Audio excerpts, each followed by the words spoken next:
everyone, and welcome to tonight's study session for the city of Casa Grande. So I think we have a presentation from you, Mr. Tice. Thank you, Mr. Mayor. James Gagliardi from my office will be making this presentation. Good evening, Mr. Mayor and members of council. The reason why this is in front of you this evening is because planning staff has had a number of visits with developers who have inquired about the potential of introducing an emerging trend of new housing product type that has been seen in the Tucson area as well as the Phoenix area, and it's known as single-family rental product. As you can see, it's basically like detached apartments, otherwise known as horizontal apartments. I like to make a joke. It's a true definition of what apartments should be, tenements that are apart from one another instead of attached. And as I mentioned, it is a trend that has been observed in the Phoenix and Tucson areas. And to give you kind of an insight as to what exactly it is it's like apartments in that it's an entire project under one ownership and management. It would never be individually sold off. The different units are never individually owned. And it's like apartments in that you do see multiple dwelling units offered for rent on a single lot. Each building does tend to look similar to one another, similar to an apartment complex. Often it's gated access, and you would find community amenities on common ground. You'd usually find a clubhouse, a shared parking lot, though some of the units are provided garages and carports are available. Now I should mention that on this single family rental product, oftentimes they are in individual units, but sometimes you do see them in the form of duplexes, and in some cases even maybe triplexes, but often it's a smattering of single and two family dwellings. They are like single family as well, though, because the dwellings are not in multiple family structures. They're typically standalone, as I mentioned, or duplexes. They're single story, and they also offer private fenced and walled yard areas. As you see in that bottom picture, there's a nice outdoor patio space.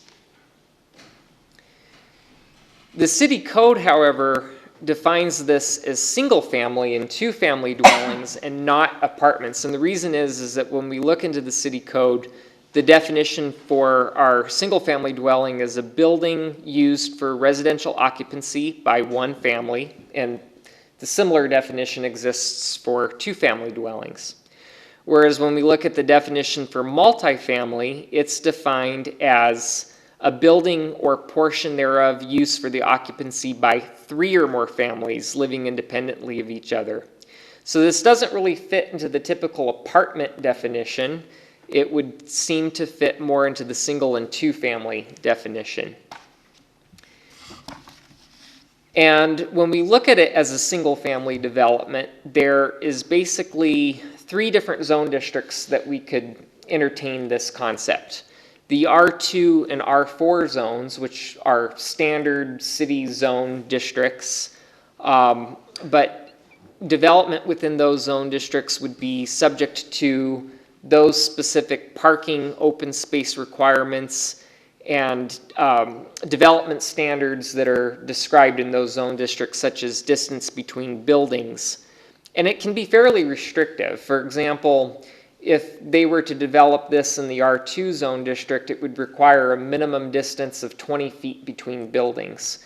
And so at the end of the day, it would be somewhat difficult to get the desired density that the developer is looking to do to make the product work. Basically, though, when running the numbers, it would result in about, applying all of those standards, you could get about 8.71 dwelling units per acre would be about the maximum density. Another zone district to look at would be a PAD. which is our customizable planned area development zone. Where the biggest hurdle with that zone district, though, is the developer would have to demonstrate how it complies with the 2003 PAD residential design standards, which would also come with that certain housing product requirements. And really what you would get when you apply those various rules that come with the PAD design standards is a maximum density of about 6.22 dwelling units per acre. Some of those design standards are things like, for every single family home, you have to provide a minimum lot space of 6,000 square feet. And really for another standard is for every lot or space that's less than 7,000 square feet, you have to provide an equal amount of area over 8,000 square feet. So that ends up about 7,000 square foot per dwelling unit is the math that you would see. When we look at multifamily development, where you see your traditional apartment complexes, we could accommodate that zone districts, one being our R3 zone, and per its standard code requirements, we would see a density between 12 and 18 dwelling units per acre. And the same would be true for development of apartments within a PAD zone district, because it's not held to as strict of standard as single family would be. We allow just automatically some departure because of the very nature of apartment complexes. And then this dives more into the specifics, as I was talking about, with regard to the PAD residential design standards. So basically that first bullet articulates what I was expressing on the previous slide. For every single family lot or space less than 7,000 square feet, an equal number of lots or spaces that are at least 8,000 square feet shall be provided. So that creates basically a 7,000 square foot per unit area. And then the other interesting aspect to these design standards is that a minimum of 5 floor plans are to be provided, each with 3 elevations and 5 color schemes. And then there's also supposed to be a set number of plans to provide porches. And then there's a lot of detail that is required for window detail, like pop-outs and varied roof pitches, etc. This can be potentially problematic for a builder wanting to come in and do single-family rental, because though they do offer 2-bedroom and 1-bedroom units, and like I mentioned, sometimes there's duplexes and single-family, often they're not providing 5 different floor plans. Usually there's going to be 2 or 3 at the most. And oftentimes there isn't a lot of variation in terms of roof pitches and detail regarding garages with this type of product.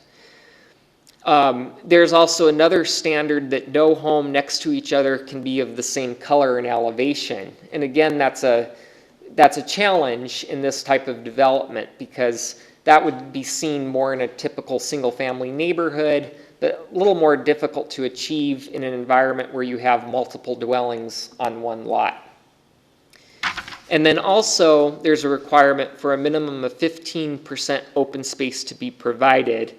Clubhouses, indoor recreation can't count towards this open space, and at least 50% of the open space must include parks, multi-use trails, bike paths, turfed retention areas, tot lots, etc. Now, of all these different bullet points, this one is probably the opportunity for a developer proposing single-family rental to overly amenitize, to help justify perhaps some departures to the 2003 residential design standards that are allowed. They can offer an overly amenitized open space, and there's a couple of other creative approaches that they could do to address these other bullet points as well, and I'll describe that in these upcoming slides. So, as I've indicated, this does present a challenge for single-family rental developers, because especially if they develop in a PAD, it really would drive a density of 6.22 dwelling units per acre. And this is less than the typical 8 to 14 dwelling units per acre desired for single-family rental projects. And as I mentioned, there's an expectation for the housing product to offer variety that wouldn't be typical for this type of concept. However, when you look at the 2003 residential design standards, it does state within that that set of guidelines is that there's exceptions to some of these design standards if determined by Planning Commission and Council that one of these three scenarios apply. And I'd like to talk about the first and third scenario. The first scenario is if this is going to be a proposed infill, typically surrounded by established residential neighborhoods. This would be a great opportunity to develop a site that's been somewhat problematic, where there is surrounding development and it hasn't been a perfect fit for standalone single-family homes, perhaps. And what's nice is it could utilize existing infrastructure, existing roadway, and the PAD design standards allow departure from the strict requirements if it is infill. Another opportunity is that third bullet, which is a development determined so unique that strict conformance with all the requirements would be counterproductive to achieving the diversity, creativity, and sustainability sought in that PAD zone district. And also it gives the council latitude to approve alternative requirements if it's demonstrated by the developer that there is a diversity presented in the PAD, and it meets that intent of the diversity that is sought in planned area development zones. And staff did a field trip up to the Chandler, Gilbert, Queen Creek area, and we also went online and looked at some of the other examples a little bit further away. If we could take a whole day off instead of a half day, we may have been able to venture a little bit further to look at the other examples, but Google provided some good imagery for us. So what you see on here is some observations that staff made where you do have quite a wide variety of single-family housing product for rental product. You could have a Pueblo-style design as you see on the left, or you could go with the more traditional cottage style as you see on the right with a pitched roof and even a front porch. So on one hand, even though it may be a challenge to provide the level of housing product that would be typically seen, like 5 different floor plans, each with 3 elevations, it is possible that the developer can propose different elevations by simply showing one model to have a cottage style, another to have a Pueblo style. And it is possible to provide these with front porches if that's what it's going to take to show that there is diversity among the different units in the development. And you can offer things like ledge stone along the bottom portion of the structures and celebrated entrances into the different units, as you can see in the different images. From our trip, we also saw some really nice amenities where there's well landscaped pathways leading to the different units. If you see on the right, there's these backyards have basically a view fence that the people in the backyards can sit and view the open space that's adjacent. And again, just a lot of amenities can be offered. This was observed in Gilbert, where there's plenty of area where there's community gathering areas with outdoor fireplaces and ramadas. And ample event lawns are offered. Large outdoor pools for the residents. Now, this is what I call the not so nice screen. These were some of the flaws that staff observed where it does cause some concern, and when talking with developers, we really want to ensure that this is protected against. This happens to be from one of the very first examples, one of the older examples, and I think developers learned as they developed these throughout the Phoenix area. So on the left is an example where there's no dumpster enclosure. And that's actually a standard in our code, so you really wouldn't see that. But just the difference of putting these dumpsters behind an enclosure goes a long way to making the property look nicer. The middle picture shows somewhat of a potential overuse of that backyard. You start to see storage sheds get erected. And what's problematic about that, as you can see probably best in that far right picture, is it's blocking a window. It's not really designed to encourage personal storage in these outdoor areas. It's really supposed to be basically an extension of one's rental area by providing some nice outdoor living space, but not necessarily for storage. We also didn't necessarily find the exposed electric panels to be the best. There's probably different opportunities to screen that better. And then we also saw some examples of where it was starting to dilapidate a little bit. And so just some maintenance was required of this particular property. You see the fence settling on the left, pulling apart from the structure in the middle. And again, just another example of where, it's nice that there's these outdoor spaces being offered, but is it really appropriate to make it like a true backyard where people are bringing in these large pergolas that look a little out of place? There was a makeshift ramp provided on one example, and so some of that could be dealt with at the time of construction where there's better attention paid for wheelchair accessibility, etc. What the picture on the right shows is a concern that staff had too, is that, and this picture actually shows both good and bad. On the good is, hey, this is a garage that has a lot of nice architectural detail. There's stone, there's actually even a window provided. The garage doors have a vibrant color. But the bad is by the presence of that U-Haul, and then you see the dresser in the very foreground of that photo. The question is are these garages really being used to park cars, or are they being used for storage? And the reason why that could be a problem is because if those garages are being used to meet the parking requirement, but instead they're being used for storage, there could end up being a problem with just an overflow of parking and internal issues. And so that's definitely a concern that staff has raised. So staff had made a list of conclusions, and basically, from our observations, this does provide an alternative housing choice compared to apartment living.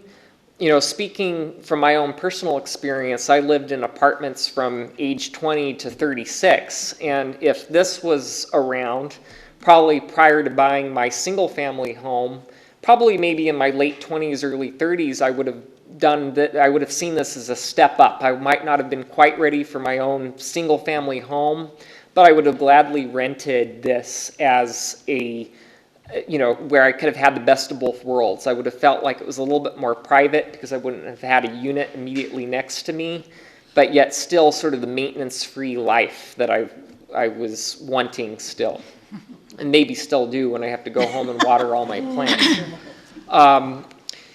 But the regulatory conclusions is that this can indeed be allowed in our standard city code under the R2 and R4, but with very strict development standards. Alternatively, it can be allowed in PAD zones where there's a little bit more flexibility, but there's still some exceptions that would have to be requested and granted by both Planning Commission and Council with regard to density and housing product standards. And so some successful implementation ideas would be to encourage the developer when going forward to make sure that they're offering quality open space that is heavily amenitized. making sure that their common areas are easy to get to and creates a nice internal community in order to achieve a successful project. Make sure they provide adequate parking, provide some sort of rule within their CC&Rs that they cannot use the garage for storage. It has to be used for the parking of cars, and ensure that there's strong management to control the appearance of the private yards and open spaces.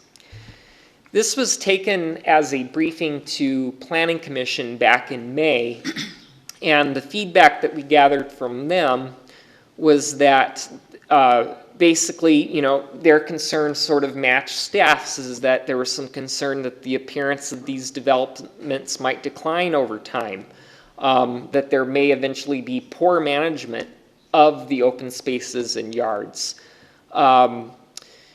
They saw this as maybe a trend, that maybe over time we'll see more rentals in the community versus individual ownership. And this may be increasingly common due to the difficulty to obtain new certificates of assured water supply when you go to subdivide parcels for single-family residential lots. This may be the wave of the future where you provide multiple units on a single lot, and it sort of prevents having to get the certificate of assured water supply. You know, we also heard from planning commissioners who independently went and looked at some examples of the single-family rental product that, you know, they felt that it was well-designed spaces and a really nice opportunity to provide accommodations for older and young professional demographics as an opportunity to live in an environment that was more desired than just simple apartment living. And then there was also some question raised that since there isn't any one zone district that perfectly fits this product, it was kind of like shoehorning this into one of those three zones. Perhaps a new zone district should be contemplated that better addresses the design and density challenges of this unique housing product. And so that basically concludes my briefing to you. Sorry if it was a little bit lengthy, but it's a unique product, so I just wanted to make sure I covered all the bases. Mr. Powell? What's the rental rates? So from what I've seen online, yeah, up in the valley, they're about $1,000 to $1,200 a month. And the, you know, Chandler started off with something like this a long time ago, and what you're saying happened is they basically were beginner homes, they weren't taken care of. And if you've ever rented, I had rentals for a while, they might look all right on the outside, but when you go inside each time, they could be all torn up and trashed, and this much density, except for John, is kind of scary to Casa Grande. And it just, if you were going into, I don't think it's like shoehorning in with existing communities. I think you're doing them a disservice if you try to do this beside some existing development, because they didn't sign up for this, and this is not going to be particularly pretty. And how many would be in a development? So the typical ones we observed had between 8 to 14 dwelling units per acre.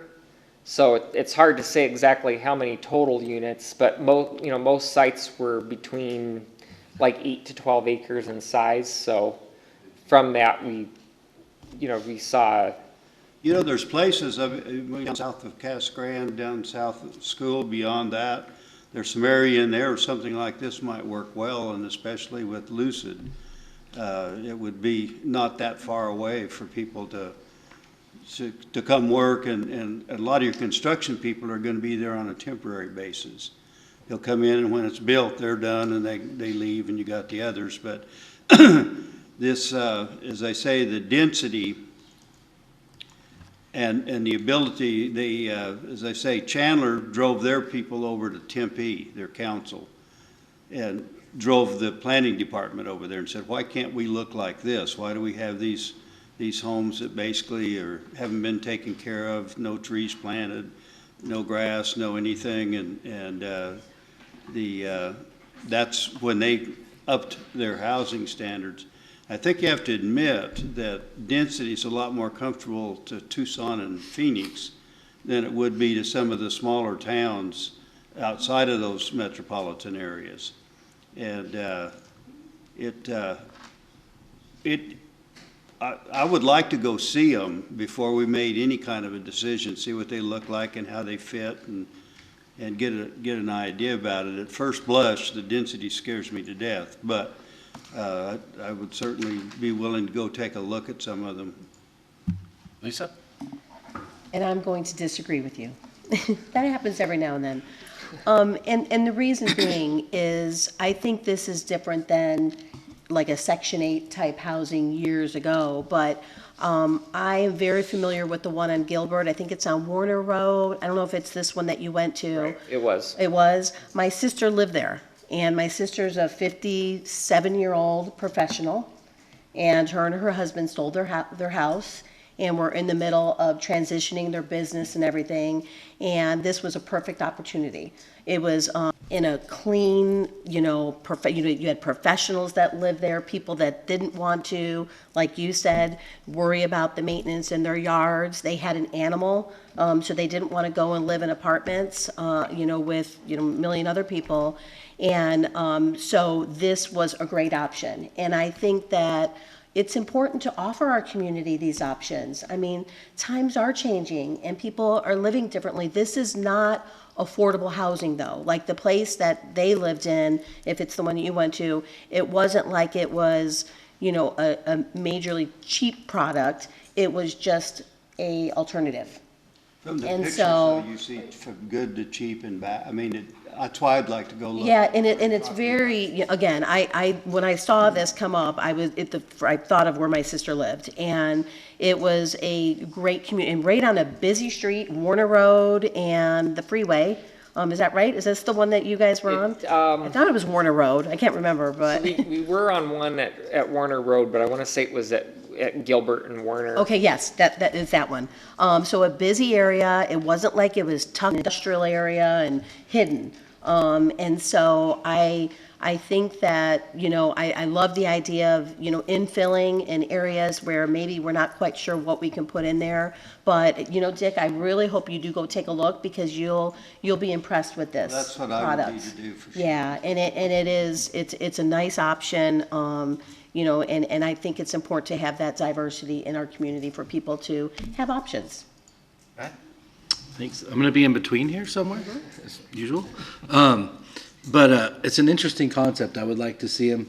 I really like, as infill too. And I kind of equate it. We have a little project that is behind the Casa Grande Mall off of Pueblo Drive that I kind of would think this is like. And I haven't looked at that closely in a while to see how that holds up. Some of the stuff when you went to your pictures about like the cracked wall and the landscaping, now that would be something in maybe our code enforcement department, because I could say, that looks kind of bad. But when I drive around Casa Grande, even some of my own stuff that I own probably doesn't look as good as this. And I'll be quite honest, So, I think we're kind of picking here, but we need to have some standards that definitely, and again, it goes back to a strong management company. And I think that's where we come in. But how far do we go over that line of, picking their thing apart? But is there any opportunity that these would ever be sold as like condominiums, or when it's written into the zoning, would it always be rentals? Stuff changes a long time. And I'm also thinking, before you answer that question, of like Villas by Mary T, kind of, I know that's age restricted, but it's kind of a similar single story, but they have common walls. And then also, in Ironwood Village, again, common wall, but big, nice houses. Those are owned. Again, they're not rented, but a similar type of product with low maintenance. So the other thing I would ask, James, is that, so I think in something I was looking at in the packet we got, it showed, are these mostly 2-bedroom? Are they 3-bedroom? Or do you know, what have you seen? 1 and 2. Yeah, Yeah, Mr. Mayor and Councilmember Herman, most of them are 1 and 2 bedrooms. Okay. Right. So that's where I think, again, we would go with the elevations for design standards rather than floor plans, because there's not a whole lot you can do with, 8 to 12 square feet, I think. So as long as the elevations were different, unless they came with a cool concept where it was all, Right. but that would be up to the developer and for us to say, maybe we like it, or the planning zoning commission first, of course. So I'd really like to learn a little more about it, but the problem's gonna be is the location. I mean, infill would be great. I know that they probably have their sights set on something, and we have to talk to the neighbors like we do any other new project that we get into Casa Grande, so see what the neighbors think about it. And, that'd be my biggest concern, is abutting, current neighborhoods, so. But I think with the 1 and 2 bedroom, you're not gonna attract a lot of families with young kids, so it'd be a different type of clientele. Right. And to answer your question about could this be condoed in the future, I guess technically they could make that request. It would be through a preliminary and final plat that would come to council for consideration. But when you go to condominiumize the project, it would be subject to the certificate of assured water supply. That's what I was gonna ask, it's not like a That's why they manufacturer. wouldn't Right. Yeah, okay. Thank you. Mary? First and foremost, and I think most of us, I would not like to see it shoehorned in. I'd like to see its own specific set of criteria, and then that way we'd have the flexibility to do that. I did a little research on this, and I found that it says the term workforce housing typically means the firefighters, teachers, and whatever, and others who are overqualified for affordable housing yet can't afford the average market rate home. One of the most misunderstood terms in housing today is workforce housing. The term is often misconstrued as affordable housing, where it really means housing that is affordable. I'd like to see our community, particularly with some of the new jobs that are being created, and that there's opportunities for this type of rentals. Another little statistic, sorry about that. KTIR did a thing, or let's see, Expect More Arizona and Center for Future ASU Center for Education. A teacher's average salary is $45,353. Police officer, and this came from salary.com, $51,000 to $59,000. 30% of annual income, if you're going to make it and be able to meet and move on, should be 30% of your annual income. I feel we need to make a product such as this available, have the built-in protections such as we would have rather than shoehorn. We would have our own set of criteria and that. But we owe it to our community. We owe it to, one other one, IT technicians, 43,000 to 47,000. Figure out what 30% of 43, and that's not take home, that's annual, of what somebody's going to be paying. They deserve more than just be put into a 3-story apartment building. My daughters lived in 3 different types of housing, and that one apartment, that's very, very difficult to do. To be able to do something of this nature is just so much rare, and I believe it will attract a lot more of the 20s, 30s, 40-somethings with those skill sets. Donna? Just a couple comments. I too agree with Mary that I think that we do need to look at what are you laughing at? Oh, I said, I call you, okay. I haven't been gone that long.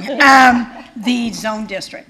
I think that we do need to we don't want to, put that in a peg. And I think that the issue about the water would be a good thing, because then they wouldn't be able to come back and actually buy that property. So I do agree that we need to have opportunities for young adults that I tell them to stay here. And in order for them to stay here and live here and be involved here, they have to have affordable, and people are going away from the apartments. And so I just really think this is a good idea, and I think that if we do our homework and we strategically place ourselves in a position that we can be supportive and do that it's not just affordable housing, but it's something that we can really have people that want to stay here. Thank you, Mayor. I have a couple of questions. One is when an apartment complex comes in, does it come to us as a PAD? So, Mr. Mayor, Councilmember Huddleston, oftentimes what happens is you'll see a zone change request or a request to create a zone district known as a PAD. And within that PAD zone, there'll be potentially various uses.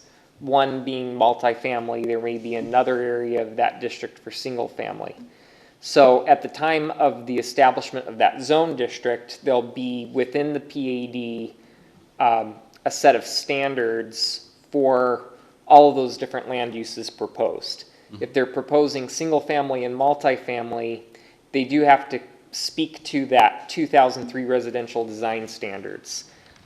There's a lot more flexibility for multifamily. It just says that it has to sort of be in the, and this isn't word for word, but it has to be in the spirit of the single family, in that it's supposed to have, you know, some architectural design to it, and be sort of integrated in certain ways. But basically there's a lot more latitude, and it would be basically end up having to be developed per what the general plan speaks to with regard to multifamily development. So you can have a density up to 18 dwelling units per acre, unless the PAD provides something that's more restrictive.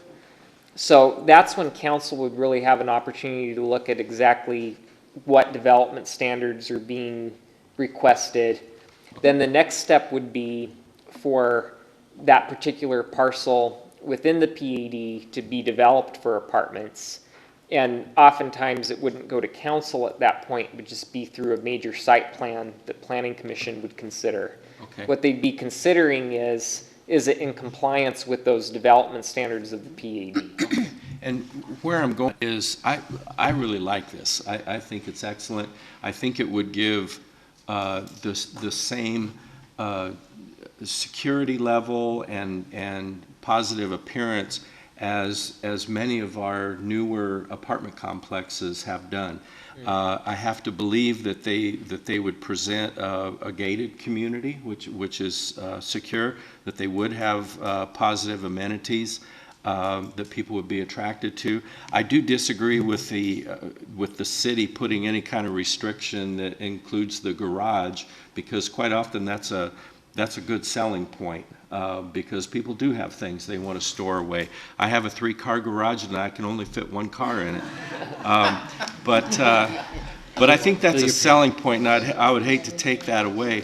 And where I'm going with it is, if I was a developer and I came in today looking at a piece of property, would I be able to pursue the project under the PAD requirements? Or is there something else in there that might be a roadblock for me? So the requirement to request a PAD is basically you have to have at least 5 acres. Okay. So that would be the starting point.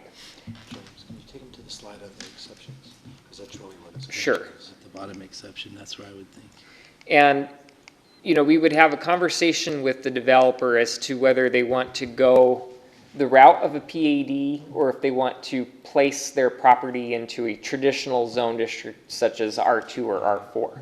If they pursue the PAD, they basically would have to develop and propose their PAD in such a way where they asked for an exception.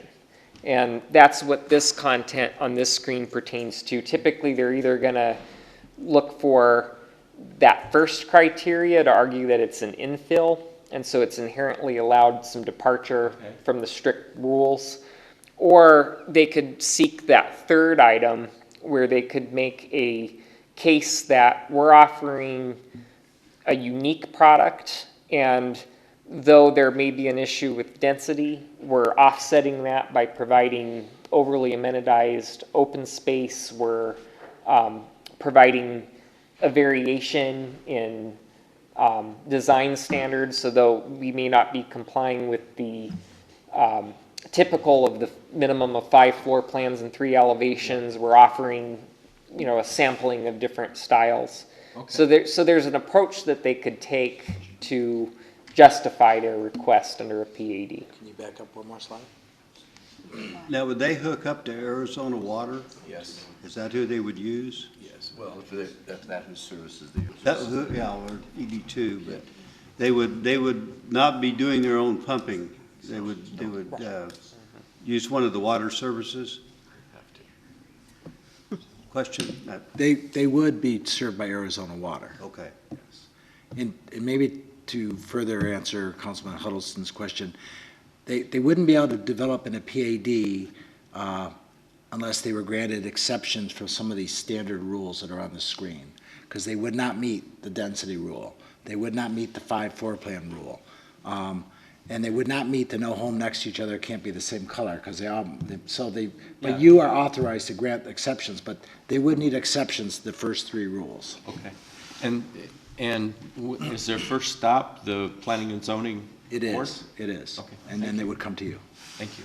Well, and technically, I would argue that they technically could probably, but they wouldn't want to. I see. You know, they could technically come in and offer 5 different floor plans, 3 elevations, and an area that's equivalent to 7,000 square foot per unit, but they wouldn't want to, because at that point, they would just build or propose an apartment complex. Right. Are they screened? Screened. So there are some specific, oftentimes it would be surrounded with at least a 6-foot solid wall with a perimeter landscape area. What would be a normal amount of development that you would see or wherever? How many acres do they do with this? So what we observed on our research is that they were around 20 acres. Okay. Yeah, about 120 to 150 home, Units. complexes in each one of them. I went to 3. I visited three different sites, and Yeah, they were all very nice. They all had 10-foot ceilings. They had dog doors. The single apartments, or single family rentals were attached. They had one common wall with actually separation. Like a duplex? Yeah, with separation between the walls, right? So there's airspace between them. And then all of the 2 bedrooms were all single, detached. They were not attached to anything. So this product actually in Phoenix market is actually a lot of infill product. It's on busy roads. It's in areas that need apartments. There's a lot of workforce that needs this type of product. They find that half of their clientele are over 55, and the other half are under 20 or under 30. So there's the in between. Families, living in houses, basically in houses. So, but it's really a nice product, and I know there's one that's trying to come here to Casa Grande as well, and it's nicer than an apartment complex. Okay, I mean, I'd rather have one of these next to my house than an apartment complex that's 3-story that's looking down in the back of my yard. So I like the product. I think it's appropriate. I think it's needed, because we need housing. 96% of all of our apartments are occupied, which means there is a waiting list. So we need to be creative in how we can find worker housing. I Matt? just want to say quick, there's a picture on one of your slides where it shows it backing up to like pretty good single-family residences. It was the aerial shot? Let's see, it might be this one. No. Nope, one more. Yeah, see right here, you can see along on the left-hand picture, there's some pretty decent-sized single-family, and on a couple slides down the way too, it's the same type of thing. Looks like they have like a common area and typically the screening. ones on the exterior will be bigger lots. So they'll have the smaller lots on the interior, and then the exterior lots where there's road. the lots bigger are backyard. So they are backing them up to To roads. traditional single-family housing products. Street parking, would that be inhibited? The width of the streets probably isn't that wide, is it? Well, what we've observed is that typically they won't have like curbside parking. They'll actually have perpendicular parking, but they would have to maintain the city code required 25-foot width drive aisles.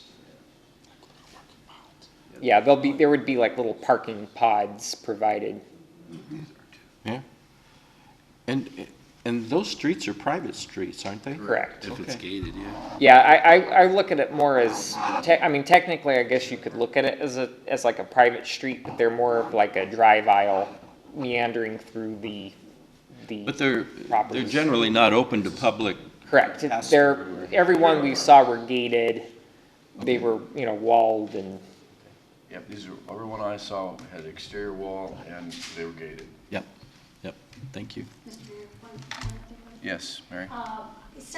Many years ago, a local developer came in and wanted to do an infill project next to a housing area, and it was two-story at that point in time.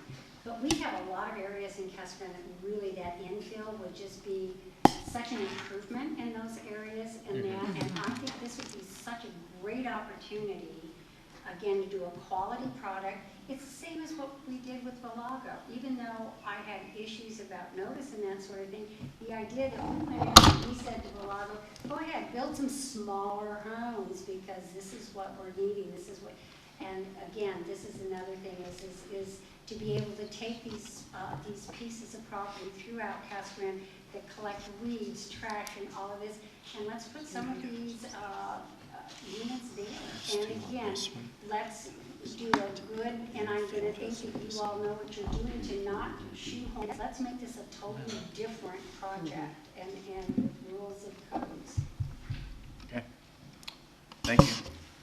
thank you. Okay, thank you, Jim. All right, next item on the agenda is the proposed on-street parking code. Mr. Speaking Turner? of on-street parking. Thank you, Mr. Mayor and Council. As you can remember, we brought this up for a topic of discussion a couple months ago in regards to the on-street parking, the truck and trailer parking on residential streets, as outlined here. We outlined previously a few changes that we had. The proposed version talked about stating that no person shall stand or park a vehicle with a gross vehicle weight rating in excess of 12,000 pounds, or a semi-truck, recreational vehicle, bus, boat, or any trailer designed to be towed by a motor vehicle on a street in a residentially zoned area, with the following exceptions. So after most of the debate last time came from the time constraint that was put on in these exceptions, specifically in item B, where it states that for a period of up to 2 hours for any other purposes not otherwise prohibited by law.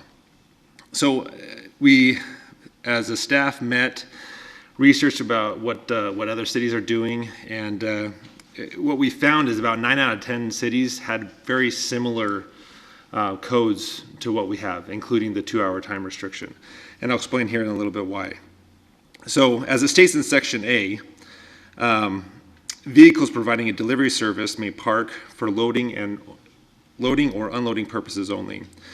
This allows for semi-trailers to stop in residential areas, to drop off building materials for new homes, etc. And what is different about this portion of it is that there will be a change in enforcement of this code to allow for both police and code enforcement officers to have authority to act if any infractions occur. Now in section B, it outlines the vehicle use by residents in the neighborhood. It states that vehicles owned by a person residing in the residential area may park or stop the vehicle for the purposes of loading or unloading.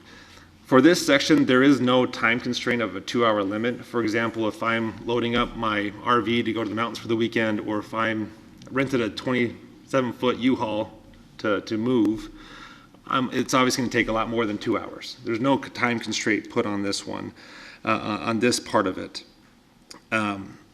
So the 2 hours are for any other purposes not prohibited by law.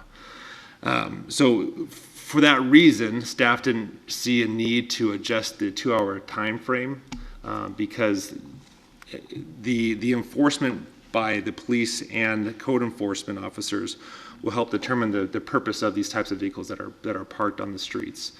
So it allows us a wider range of ability to place any citations as needed. So with that, if there's any questions. Yes, Mary? Would this apply to some business out of their home? Yes, it would apply to them if they're running a business outside. So like in B, so we have, they're running a business outside of their home, and they have a large vehicle that comes on a regular basis and parks for, they can go over the 2 hours? No, Okay, then No. I'm misreading it. Only if you're no, loading. only for the purposes of loading Okay, or unloading. So any other purposes, if they're just coming home from parking their vehicle with a trailer on the road, to be parked there overnight, that is not prohibited. Is prohibited. Sorry. Is or isn't? Sorry, that is prohibited. Sorry. That is prohibited, I- thank you. I was questioning that too. I read it wrong. Anybody else have any other questions? I think it's really a step up now that it basically because the police really didn't have issue tickets or whatever before because it wasn't coded right. And I think there's places where this is a big issue, and you guys have heard about them, I'm sure. So I think that sounds good. So for clarification, so if someone, like Mary's example of a business, and this is street parking, but if they have a driveway on the side of their house, they can park it there? Yes. Like a maintenance Yes. vehicle or whatever, as long as it's paved or, yeah, not on the street. So if I might add something Yeah, to that. that's right. It has to Okay? be paved too. Is that if you want to run a business out of your home, you have to obtain a home occupation permit and comply with the home occupation rules. Okay. One of which is you can't have any commercial vehicles associated with your home occupation parked at your home. Oh, okay. So the answer would at least it's visible. You could have it screened, right? So you can't have commercial vehicles with home occupations. You can have pickups. We allow pickups, right? But really nothing, no trailers, no commercial trucks, all are prohibited with a home occupation, Even if it's separate from this code. Even if it's in your backyard? In your backyard, it's okay, Mayor, as long as it's in your backyard. Side yard. Screened from view. behind the Okay. gate, it's Right. not kind of- Right, Okay. right. Okay. Yes, Matt? If someone had a trailer, like a horse trailer or something, and they have everything loaded up, and they say, hey, I'm gonna stop at home, eat lunch for a couple hours, of course, that's no problem. That's what I want to be clear on, is people can still do that, as long as they're not leaving it for overnight or anything like that. I know that has a word. Yeah. Yeah. Unless it fits in your backyard. Okay, any other questions? Okay. All right, we'll stand adjourned for 5 minutes. Start at 7 o'clock sharp.